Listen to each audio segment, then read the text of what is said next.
15 दिन के trial period पे ये बसें चलेंगी और 25 दिसंबर को कायद-ए-आज़म मोहम्मद अली जिन्ना की बर्थडे के दिन इंशाअल्लाह ये बसों का बाकायदा आगाज़ हो जाएगा, जिसमें आप और हम टिकट लेकर सफ़र कर सकेंगे।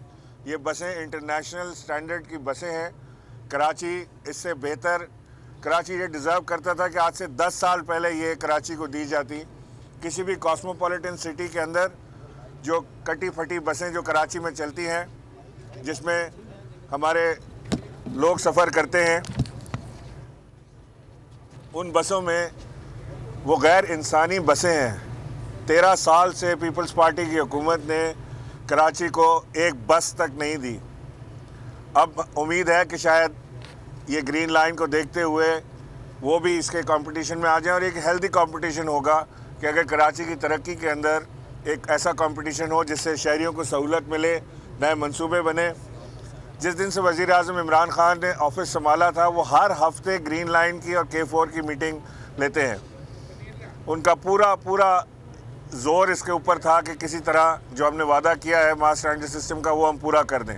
और अल्हम्दुलिल्लाह आज वो अल्लाह ने हमें दिन दिखाया है कि बावजूद इसके कि कोविड 2 साल कोविड हिट रहा, जिसकी वजह से सारी दुनिया में डिस्ट्रप्शन हुई, लेकिन अल्हम्दुलिल्लाह हमारी ग्रीन लाइन अपने मुकर्रर वक्त के ऊपर चलेगी। और आज आपने इसको देख भी लिया, अमली मुजाहरा भी देख लिया, कल वज़ीर आज़म इसका इफ्तिताह भी कर देंगे। असद अच्छा, मैं आपको ग्रीन लाइन का तो आपको गवर्नर साहब ने बता दिया।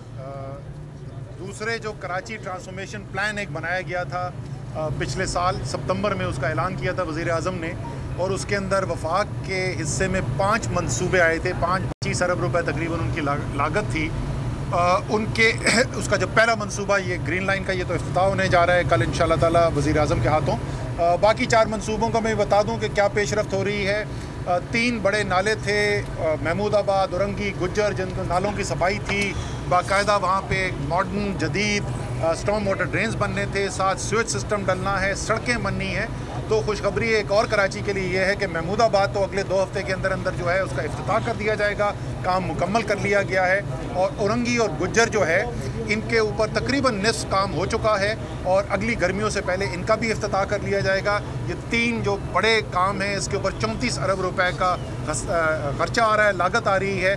तो ये काम भी तेज़ी से ग्राउंड के ऊपर जारी है।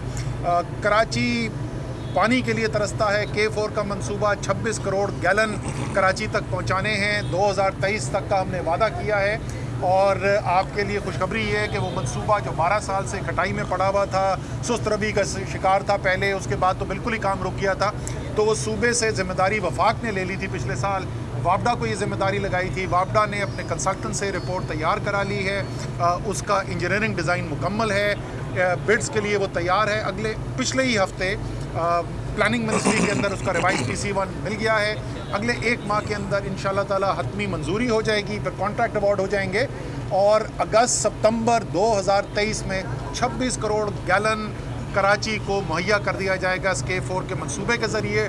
2 रेलवेज़ के मंसूबे, एक जो मेरे दिल के बहुत ही करीब KCR का मंसूबा, उसका फ़िज़िकल इंफ्रास्ट्रक्चर का काम आपको पता है वज़ीर आज़म ने इफ्तिताह किया था। आज से 2 माह पहले FWO मोबिलाइज़ हो चुकी है, वो काम शुरू हो चुका है। और जो निजी सरमायाकारी करवानी है उसके लिए जो ट्रांजैक्शन स्ट्रक्चर है वो आखिरी मनाइल के अंदर है और इंशाअल्लाह ताला अगले माह के अंदर उसकी भी मंजूरी हो जाएगी और उसके बाद टेंडर कर दिए जाएंगे और सरमायाकारों को बुलाया जाएगा। और अभी से मैं आपको कराची वालों के लिए खुशखबरी ये है कि सिर्फ पाकिस्तान की कंपनियां नहीं, पाकिस्तान के बाहर की कंपनियां भी जो हैं इस KCR के मंसूबे के अंदर दिलचस्पी ले रही हैं और इंशाअल्लाह ताला उस पर भी अगले साल काम शुरू हो जाएगा। आखिरी मंसूबा जो है फ्रेट कॉरिडोर का है, कराची पोर्ट से पिपरी तक फ्रेट के लिए एक अलग रेलवे का लाइन डलनी है, जिससे ये कराची की सड़कें जो ट्रैफिक से, कार्गो ट्रैफिक से, ट्रकों से भरी भी होती हैं, सड़कें भी ख़राब होती हैं, शहर के अंदर आलूदगी भी फैलती है और सेफ्टी के लिए भी ख़तरा होता है, उसके अंदर खातिर खा बेहतरी नज़र आएगी। उसके ऊपर भी समझ ले तकरीबन वो मंसूबा KCR से 1 माह पीछे चल रहा है। KCR का जैसे ही एडवर्टाइजमेंट के लिए जाएगा कॉन्ट्रैक्ट, उसके 1 माह के बाद ये भी निजी सरमायाकारी से किया जा रहा है मंसूबा, उस पर भी काम शुरू करवा दिया जाएगा। तो अल्हम्दुलिल्लाह जो 5 बड़े मंसूबे थे जिनका वज़ीर आज़म इमरान खान ने कराची से वादा किया था, उन 5 के ऊपर बहुत ठोस पेशरफ्त हो रही है। अच्छा असद उमर साहब, ये फरमाइएगा, आप क्रेडिट ले रहे हो और बहुत अच्छी चीज़ है कि ग्रीन लाइन आप 2016 का मंसूबा 26 फरवरी को शुरू हुआ। एक साल में ये 16 अरब रुपए की लागत से बनना था। ये मंसूबा ताख़ीर से जो है वो मुकम्मल हो रहा है। वो कि आप लोगों का काम है कि आपने इसे मुकम्मल करवाया, लेकिन ये जो ताख़ीर हुई इसके अंदर इसकी जो पैसों में इजाफा था वो हुआ, उस पर ये जो ब्यूरोक्रेसी ने ये सारा कुछ किया, क्या उस पर भी कुछ आप कहेंगे? नहीं, देखिए इसमें हुआ क्या 2016 में फरवरी में ये मंसूबा बनाया गया। उस वक्त जो ओरिजिनल मंसूबा बनाया गया था वो ये था कि वफाक मंसूबा मुकम्मल करेगा और उसके बाद सूबा इसको चलाएगा। खैर वो 2018 आ गया, मई 31 आ गई, 2 साल 4 माह गुजर गए, मंसूबा मुकम्मल नहीं हो सका।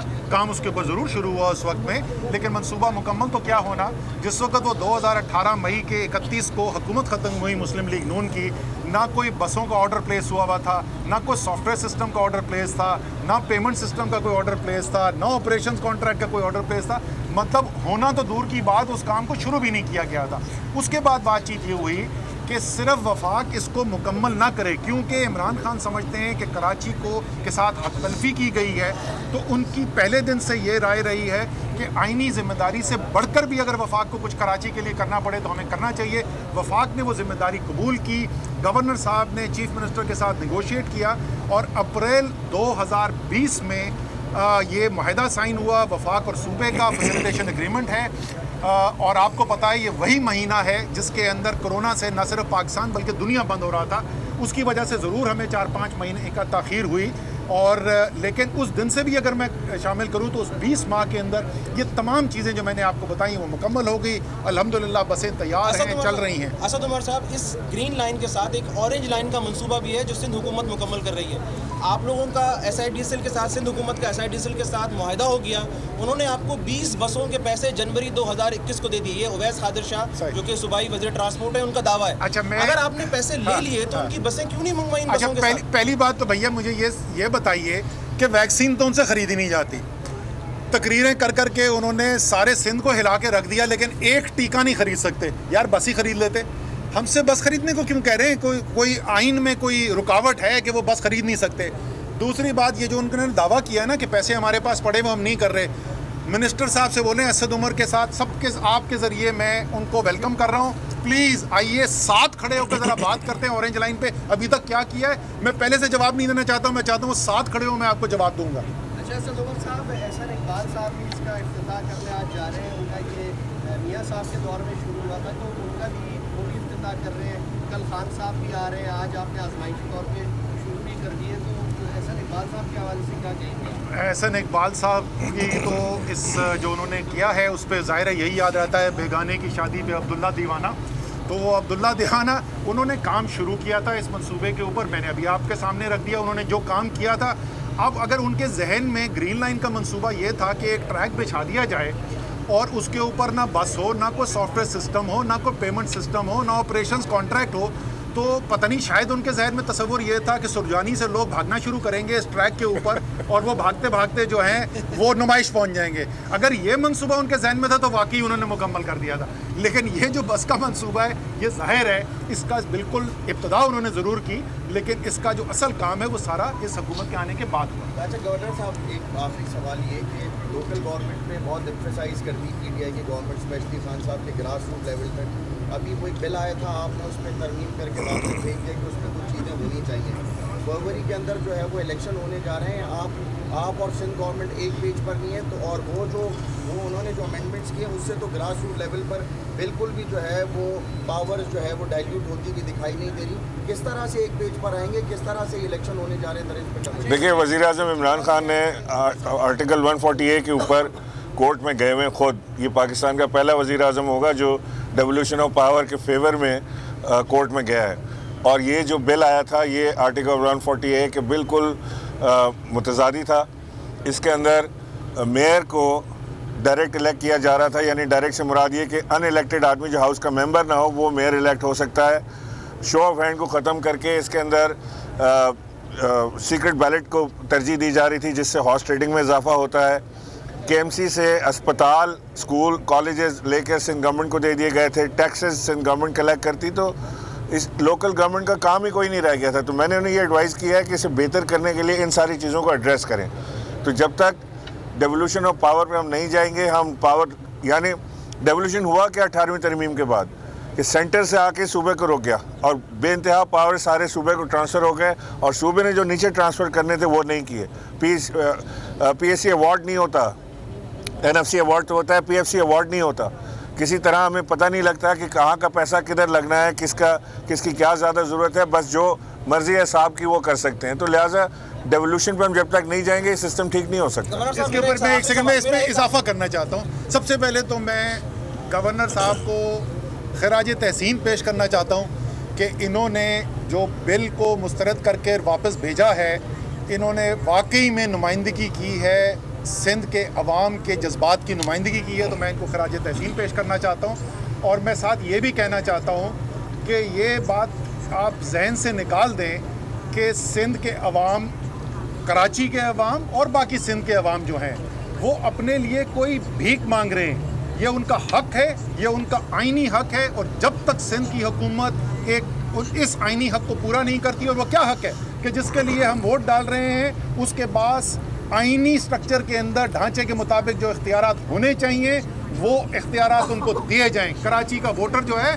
वो कराची में जिसको वोट डाल रहा है उससे सवाल पूछ सके, जिसको वो वोट डाल रहा है उसके पास इख्तियार भी हो और वसाइल भी हो। जब तक ये नहीं होगा हम एहतजाज जारी रखेंगे। बस लास्ट सवाल है, लास्ट आईनी तौर पर जो पीपल्स पार्टी की सिंध गवर्नमेंट है वो आज कैबिनेट का इजलास है, वो उसके अंदर तमाम एतराज़ात को रद्द करेगी। कल सिंध असेंबली का सेशन बुलाया गया है, वो तमाम चीजें हो जाएंगी। ऐसा है नहीं भाई, ऐसा है नहीं भाई, जरा सुन लो ना, ऐसा है नहीं। अच्छा, बता। आइन ये कहता है कि मेरे पास इख्तियार है कानून बनाने का, मेरे पास कानून बनाने का इख्तियार है, लेकिन अगर जो कानून मैं बनाता हूँ वो आइन से मुतसादिम है तो वो कानून जो है उसको स्ट्राइक डाउन कर दिया जाएगा।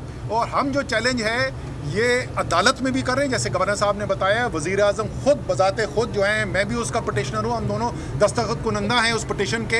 हम कोर्ट में भी चैलेंज करेंगे, हम सिंध की असम्बली में भी चैलेंज करेंगे, हम कौमी असम्बली में भी चैलेंज करेंगे और हम सड़कों पर भी चैलेंज करेंगे। गवर्नर साहब, आखिरी सवाल मेरा, तामीरात के हवाले से जो ऑर्डिनेंस है उस पर आपको क्या एतराज़ात है? तामीरात के हवाले, आबाद वाले अपना काम बंद करके बैठे हुए हैं। तामीरात के हवाले से जो ऑर्डिनेंस आया है उसमें इबाम है, जो कमेटी है उस कमेटी के पास पूरे पावर्स हैं कि वो फैसला करे कि किसकी बिल्डिंग पे कितनी पेनल्टी लगानी है, यानी पेनल्टी मुख्तस नहीं है। That's number 1। नंबर 2, जो कमेटी है वो उसमें सिंध गवर्नमेंट की बहुत ज़्यादा कंट्रोल्स हैं, ताबे है उसके, जबकि पंजाब में जो कमेटी बनी थी वो बड़ी न्यूट्रल किस्म की कमेटी बनी थी।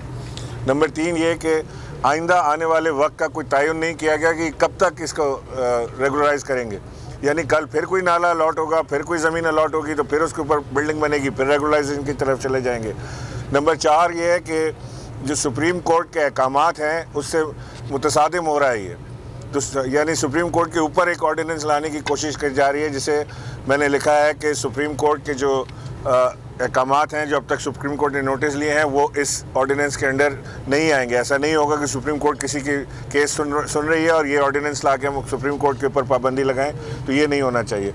इस तरह के एतजाज़ात हैं। मैं समझता हूँ कि जो आबाद का आपने जिक्र किया कि काम बंद करके बैठे हुए हैं, अगर ये हमने आज पेनल्टी वाला मामला सेटल ना किया कि पर स्क्वायर फुट कितनी पेनल्टी लगनी चाहिए, अगर आज हमने ये मामला सेटल ना किया कि कितनी बिल्डिंगें पीछे जो हैं जिनको रेगुलराइज करना है और आज के बाद से हम नहीं करेंगे, अगर हमने ये मामला सेटल नहीं किया कि जिन लोगों ने ज़मीन गैर कानूनी अलॉट करवाई और जिन्होंने गैर कानूनी अलॉट की उनका हमने क्या करना है, उनको कब सज़ा देंगे, तो ये मामला सेटल नहीं होगा, ये और ज़्यादा तकलीफ़ में आ जाएंगे आबाद वाले। तो लिहाजा मेरी भी ख्वाहिश ये है कि कराची में जिन लोगों की इमारतें हैं जो रह रहे हैं उस इमारतों में 10-10 साल से, वो अगर इरेगुलर हैं तो उनको रेगुलराइज किया जाए।